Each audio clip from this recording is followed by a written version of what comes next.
Hello, YouTube, internet friends. It's 2018, supposedly 2018. Whenever they started that counting business, I don't know. What were they counting in? Did they say it was 465 at some point? Did they count? When did they start counting? This is quite interesting. Have you ever seen a date on a document that actually identifies this age that we're in? That it said, they say AD, Anno Domini, after the birth of our Lord. This whole counting system apparently started when our Lord came down from the heavens and made an appearance after the liaisons, the great liaisons in the history of our religions, forecast the stars of Bethlehem and all that. Anyway, that's not my discussion today, but I do want to bring up an interesting point. I think what happens in our system of culture, the culture of death as I call it, they simplify complexities and they make simple things complex. Like, for example, if you have, instead of 12 months, the 12 always comes up, the 12 apostles, the 12 everything, the 12 zodiac. In mythologies, 12 is big, but if you had 13 months, every month would be 28 days, and you don't have to think about, like, is it 30 or is it 31? 30 and 31. And then you still have a bloody thing left, what is called this 28, 29 February bullshit. You got to figure out when this happens, every year, and you have leap years. And why not just have like 13 months of 28 days? You never have to worry about which is it, 30 days or 31 days. And then that one extra day, because apparently we have 365 exactly days in a year. If you had 364, you never have to adjust anything. But I would suggest just take that one day and have it like a freebie. It'll be like a freebie. It's not going to be January the 1st. It'll be like, I don't know. It's like lost in the Ethereum day, 0 or something. That one day, that 365 day at the end, it's like you can do whatever you want. It's a free one. My commentary today, I'll keep this brief if I can, in my dreaded red, which is always my logo for the nuclear bastards that are destroying all life on this planet with their stupid, idiotic technology. How brilliant is that? There is something simple that has been made so complex, has so completely taken over our minds, the complexity. You have to be a nuclear scientist or a neurosurgeon. All these ideas, something very simple. We need energy. They boil water by creating the most complex isotopes ever invented in the history of the cosmos. Anyway, this is part of the keeping time as well. It's like 13 months makes a lot more sense. It's a moon cycle. It's, for whatever reason, they extract the basics out of our existence and recreate it and superimpose it on us, and then we end up in the dysfunction that we're in. I'm talking about them again. I don't like talking about them because I want to create my narrative, like what you see in my paintings behind me always. I want to create the narrative because I am convinced that my thought process is much more tied to a way of being that is a much better way than what it is that we're using at this point in history. Like a lot of other people understand and have a story they could actually get you involved in, that'll make the place better. That's what I say. Anyway, I'm going to comment on shitcoin. Shitcoin. And something that's, I think, is being missed. And I came across this. This is interesting. I have actually referred to a lady called Deborah Mahmoudi. She makes videos about the bastards, exposing their subterfuge and their nastiness. She's quite passionate in her description, especially on the abuse of children. So Deborah Mahmoudi has been stalked on YouTube. She is being hounded and stalked. She's had to eliminate commentary. I haven't done that yet on my videos. I am not as vociferously going after the bastards like she is in her videos. I mentioned child abuse and ritual abuse and murder of children, and especially in Canada through the native schools, the residential schools, which was run by church and state, admitted for having committed atrocities against the Aboriginal community of Canada, and this went right across the US and South America as well. But in Canada, because I'm Canadian, I made reference to Kevin Annett, who talked about this, who exposed this, among other people. He's not the only one, but he's one that has also been stalked and hounded. So anyway, I want to refer to this Deborah Mahmoudi because she made an interesting point, and I'm going to have to research this a little bit more, but this makes sense about shitcoin.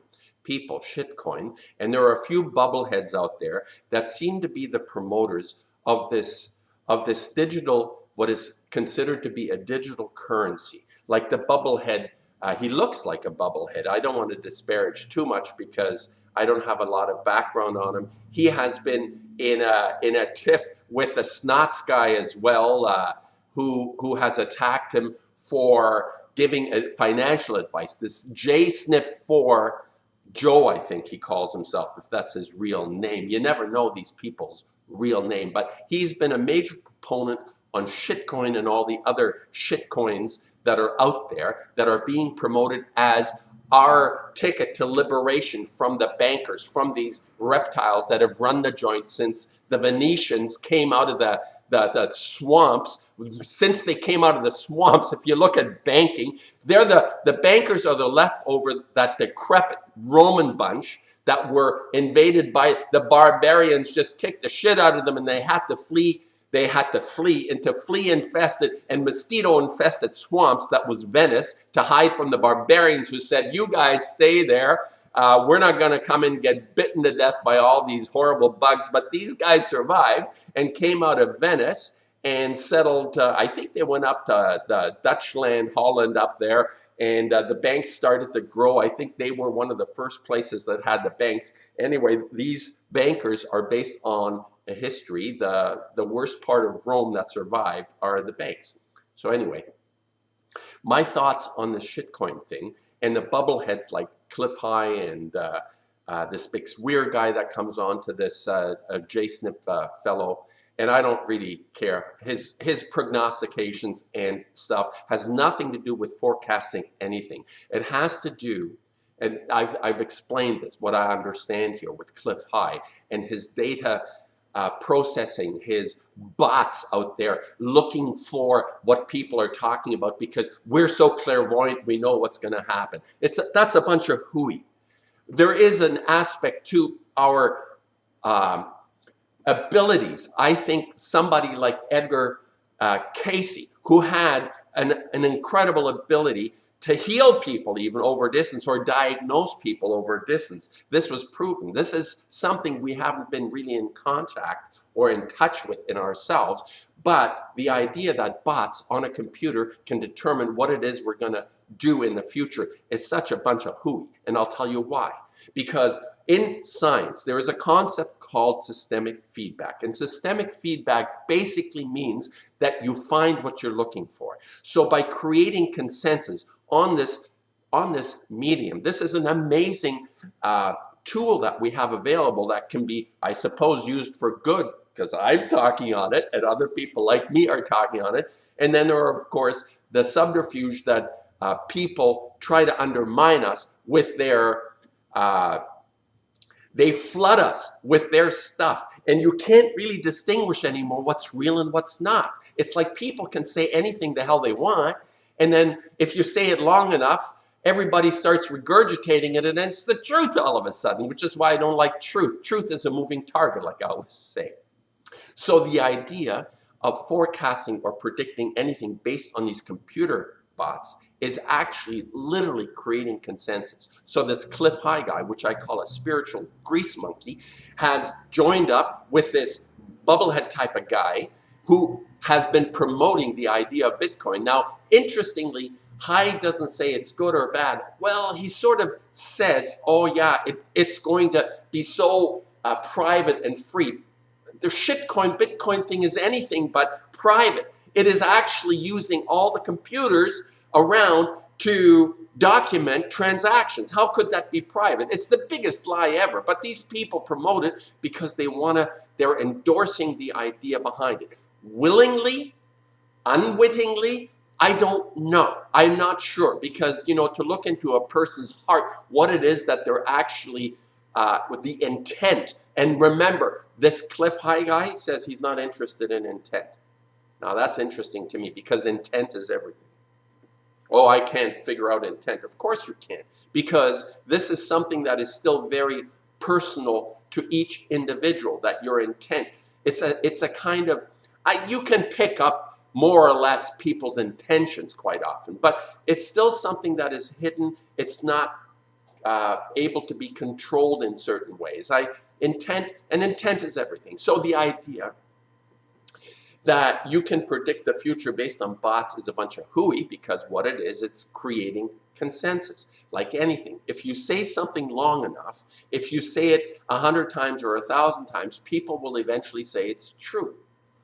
You can do this. This is an exercise the MK Ultra types, the mind control guys, have figured out. If you pound it into somebody, with whether you make it faster with drugs or whatever they use, actually creates consensus and belief and acceptance, and then you have what it is that you predicted. So Bitcoin will go to 100,000. Will go to 900,000, like I said, potentially, unless the bubble bursts and this whole moronic thing is exposed and people realize what's going on. Now, here is my point about this shitcoin thing, what I think is happening. And it comes out of a comment that Deborah Mahmoudi did, and I thought this was very insightful. I'm not sure where she got this, but here's my thought on how this works. The mechanisms that are being employed, these machines, these mining machines, which is another weird concept, mining. You're not mining. Mining is when shovels go in the ground and you go underground and you dig. So you're using a real world analogy, using the real world to think you're shoveling and digging and energy and all this. Energy is being used. Huge amounts of electricity is needed in order to mine these digital codes. And what is behind this? Now, people say, oh, it gives us independence from the mean bankers. Well, the bankers are the ones that are behind this. The people behind this has been exposed. An NSA white paper of 1996, I think it was, that promoted the idea of digital currencies in a system. So you research that. What I'm interested in, this is fascinating to me, that this is a possibility. And I give credit to Deborah Mahmoudi for raising this in my mind. And she said that this incredible solving of equations is possibly, she didn't say possibly, but I say, is possibly being used to map our DNA. And you can't do this, the DNA, so just imagine, for a person to be able just to do this, like I can stand here and, never mind the words I'm coming up with, the thoughts I'm having, but just to move my finger. The incredible complexity behind this is so extreme for any computer to codify. You need to have enormous computational ability. We're talking teraquads of computational ability, which is rising every year. Every 6 months, your computer is obsolete. You need a new one. You have more memory. You have more computing speeds. All that kind of stuff appears to be increasing.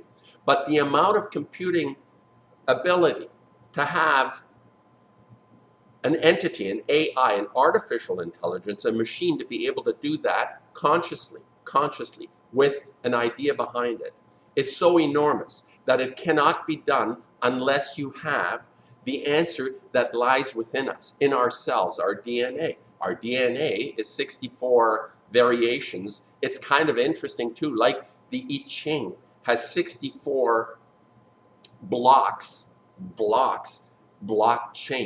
blocks of 6 lines each in block 64, and our DNA is a chain of 64 codes that is totally not understood whatsoever. I think they said they've mapped 10% or 15% of it, and by the year 20 blah blah blah, because our computational skills will have it mapped. No, they won't have it mapped. But here is a possibility that through this Bitcoin we're so dumbed down, we accept anything that's put on our plate and we start chewing on it, what's happening is they're actually going to be able, on some level, to decodify our codes, who we are, the essence of us. That's what they're thinking anyway.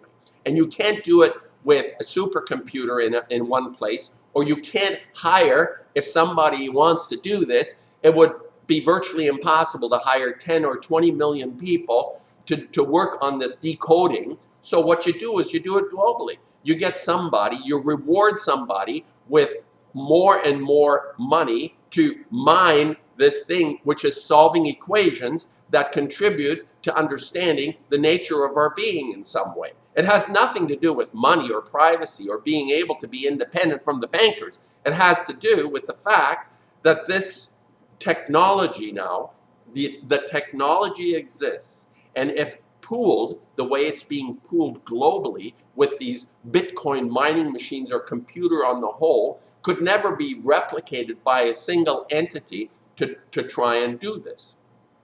This is extremely nefarious.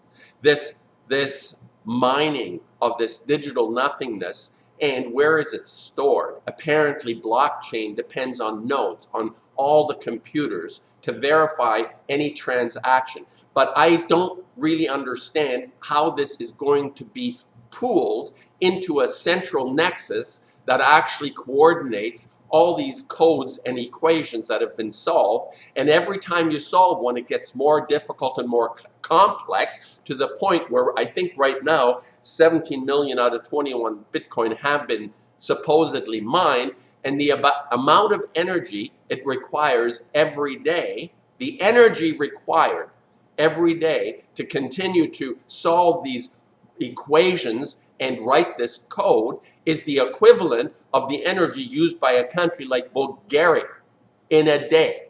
Imagine this, the energy required to produce Bitcoin right now, and it increases exponentially every year, that by the time you get to Bitcoin 21 million, it'll require all the energy of this planet for 100 years to get one Bitcoin. So the complexity of this is so incredible. And what I take from this, and I found this quite inspirational, it hit me, it's like stuff hits me. And this made sense, that because these nefarious elements among us, who knows how far they've advanced with their Sophia computer AI entity. It's sort of like that iRobot type, you know, they made it look like, oh, it's just a machine looking thing. I suspect they're a lot more advanced than what they tell you and me. And this Sophia character is funny. I mean, it's ridiculous. It looks like a stupid looking mannequin thing with movement in some way.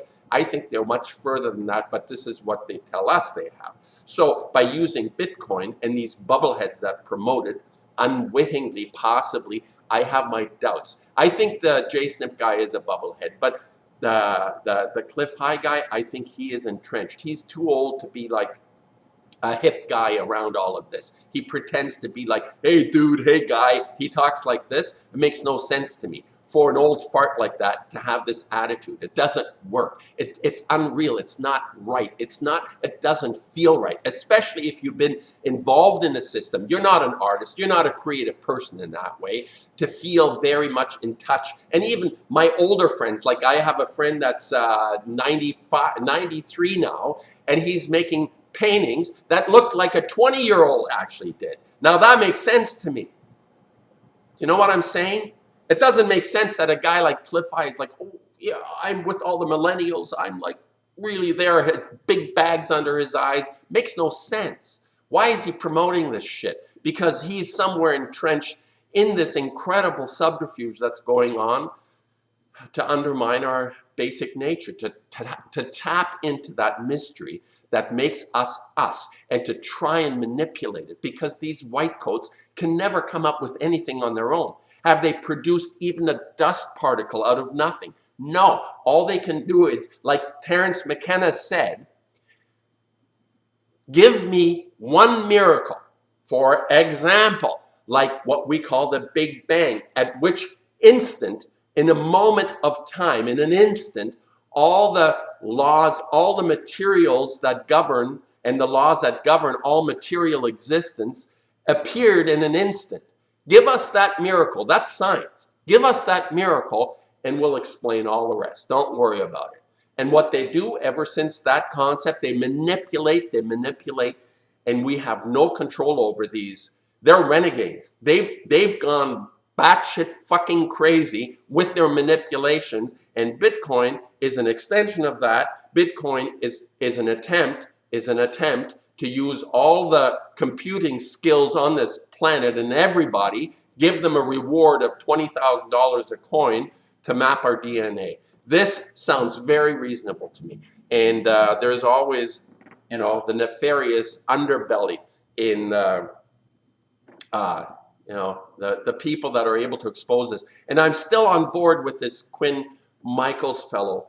The difficulty I have with him is actually less than the value I see is coming. I'm still assessing his commentary, and I'll keep you apprised of how I feel. Like I said, I've discarded this Rise Together lady. But this Quinn Michaels, for me, like slim pickings on YouTube. It really is for me, slim pickings on YouTube. I'm either told what I already know in the sense that it actually helps me become a better person. I'm not interested in the information. I'm not interested in the information. I'm interested in what makes me a better person. And in that sense, when I said slim pickings on YouTube, that's what it is. I'm not being able to be helped to become a better person. There are very few channels that actually do that for me. So shitcoin is a lot more than what appears on the surface. And the people that are promoting it, even somebody in the gold system like Jim Sinclair, he had to capitulate and say, oh, geez, yeah, maybe it's, you know, maybe it's something of value to me as well. I always thought gold was the ultimate thing, but, you know, shitcoin might be actually, yeah, even people like that are losing their marbles over this thing. Wow.